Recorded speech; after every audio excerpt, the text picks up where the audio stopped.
Welcome to my channel mini vlog అండి. టమాటా rice చేస్తున్నానండి.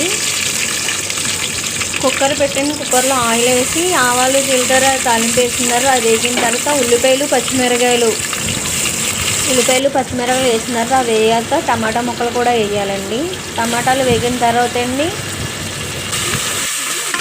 టమాటా ముక్కలు వేగిన తర్వాత అల్లం వెల్లుల్లి పేస్ట్ అండి, ఉప్పు కారం పసుపు, మనం దంచుకున్న గరం మసాలా కూడా దాంట్లో వేయాలండి. అదంతా మగ్గిన తర్వాత గ్లాసు బియ్యానికి గ్లాసున్నర నీళ్ళు వేసి 2 విజిల్ రాణిస్తాయండి. వేడి టమాటా రైస్ రెడీ అండి. పిల్లలు కూడా చాలా ఇష్టంగా తింటారండి. కారం కూడా కొద్దిగా ఉండదండి. 2 విజిల్స్ అయిపోయిన తర్వాత కుక్కర్ ఓపెన్ చేస్తాయండి. వేడి టమాటా రైస్ రెడీ అండి. పిల్లలకి ఆనియన్ నిమ్మకాయ కోసి ప్లేట్లో వేసి పెడతాయండి. ఎలా తింటున్నారో చూడండి. లైక్ చేయండి, షేర్ చేయండి, ఛానల్ సబ్స్క్రైబ్ చేయండి. Thank you for watching.